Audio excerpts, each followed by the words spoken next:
আমার বক্তব্য ওদের উদ্দেশ্যে, যারা ষড়যন্ত্র করছেন, বিভিন্ন মহল, বিশেষ বিশেষ ব্যক্তি এবং গোষ্ঠীকে নির্বাচনে পাশ করানোর জন্য চিন্তা ভাবনা করছেন, কাউকে আমরা ছাড় দেব না ইনশাআল্লাহ।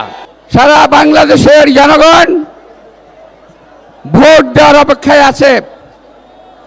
আমাদের এই ভোট আমাদের অর্জন করা ভোট।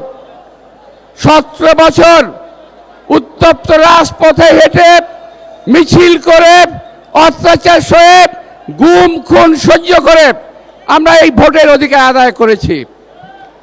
12 তারিখে আমাদের ভোট প্রয়োগ করার সময় আমরা জানতে পারছি, আমরা শুনতে পারছি, আমার বক্তব্য ওদের উদ্দেশ্যে, যারা ষড়যন্ত্র করছেন, আমরা বুঝতে পারছি বিভিন্ন কর্নার থেকে বিভিন্ন মহল, বিশেষ বিশেষ ব্যক্তি এবং গোষ্ঠীকে নির্বাচনে পাশ করানোর জন্য চিন্তা ভাবনা করছেন।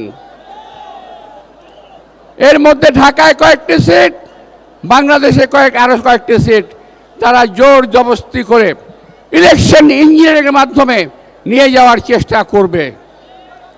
প্রিয় ভাইরা, আমরা রাজপথে বহু বছর সংগ্রাম করেছি, বহু রক্ত ঝরিয়েছি, আর একটা দিন কষ্ট করে আমরা ভোট দেব এবং পোলিং সেন্টার পাহারা দেব।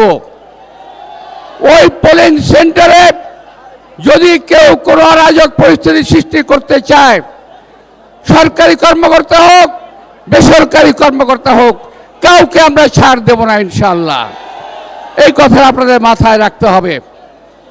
অনেক চক্রান্ত হচ্ছে, অনেকে বিদেশ থেকে চক্রান্ত করছেন, এই দেশে একটা হানাহানির সুযোগ তৈরি করার চেষ্টা করছেন। এই সুযোগ আমরা দেব না।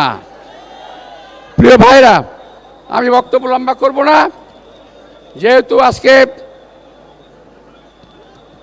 আমাদের চেয়ারম্যান সামনে আছেন। আমরা আশা করছি আল্লাহর অশেষ রহমতে তিনি দেশের প্রধানমন্ত্রী হবেন। যদি হতে পারে, হওয়ার পর আমার ছোট্ট কয়েকটি দাবি আছে ওনার কাছে এলাকাবাসীর পক্ষ থেকে। আমাদের এলাকায় গ্যাসের সমস্যা আছে, পানির সমস্যা আছে, জলাবদ্ধতা আছে, এটা দূর করার একটা ব্যবস্থা করতে হবে।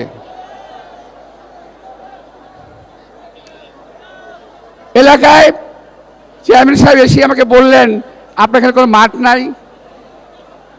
সম্মানিত চেয়ারম্যান, আপনার কথা দুঃখের একটি কথা বলতে চাই। 1978 সালে শহীদ রাষ্ট্রপতি জিয়াউর রহমান সাহেব যখন আমার এলাকায় আসেন, তখন তিনি কথা দিয়েছিলেন এলাকায় মাঠ করবেন, কমিউনিটি সেন্টার করবেন। ওনার কথা উনি রক্ষা করেছিলেন। উনি কমিউনিটি সেন্টারের ব্যবস্থা করেছিলেন, উনি মাঠের ব্যবস্থা করেছিলেন, কিন্তু চক্রান্তকারীদের ষড়যন্ত্রে সেটা আমরা সফল করে উঠতে পারি নাই। আমার এলাকায় একটা কবরস্থানের সমস্যা ছিল। আজকে ভাই আপনি কথা বললে হবে কিভাবে? আপনাদের সমস্যা আমি চেয়ারম্যান সাহেবের কাছে তুলে ধরছি, আপনাদের বোঝা দরকার।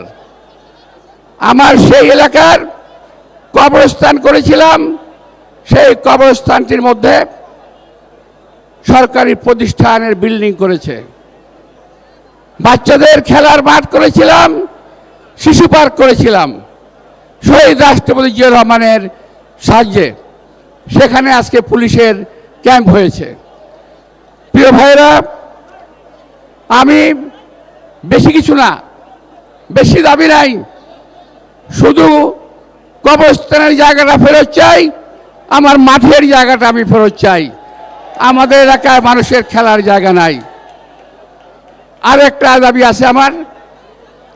এই এলাকার, আপনি হয়তো জানেন কি না জানি না, আমার এলাকার স্কুলিং এরিয়া, সমস্ত ভালো ভালো স্কুল এবং কলেজ আমার এই এলাকার মধ্যে।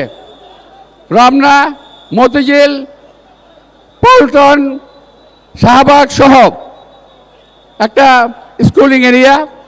এখানে বাচ্চাদের নেওয়ার জন্য আমার মা বোনরা আসেন।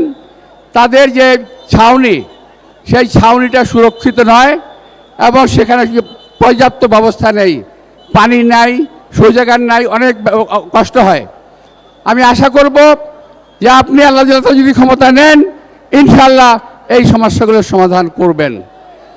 আর আমাদের এলাকায় অসংখ্য বেকার যুবক আছে, আপনার অনেক ইনোভেটিভ আইডিয়া আছে, আপনার সেই ইনোভেটিভ আইডিয়ার মাধ্যমে আমার এলাকার বেকার সমস্যার সমাধান করবেন, এটা আমি আশা করব। পরিশেষে প্রিয় ভাইরা, আজকে আমি যেখানে দাঁড়িয়ে কথা বলছি, আমার বাঁদিকে আমার সামনেই একজন পবিত্র অলির মাজার আছে, হযরত জঙ্গি শাহ। এখান থেকে আমি নির্বাচন শুরু করেছিলাম জীবনের প্রথম। আজকে আবার এখানে আমাদের নেতা এসেছেন। আমি আপনাদের বলতে চাই, আগামী নির্বাচনে শত কিছু চক্রান্তের সকল প্রতিকূলতার মুখে আপনাদেরকে অনড় থেকে, ঐক্যবদ্ধ থেকে, সেন্টার পাহারা দিয়ে ভোটের রেজাল্ট ঘরে আনতে হবে। ইনশাল্লাহ বিএনপি এই ঢাকা ৮ সহ সারা বাংলাদেশের বেশিরভাগ সিটে জয়লাভ করবে আশা করছি।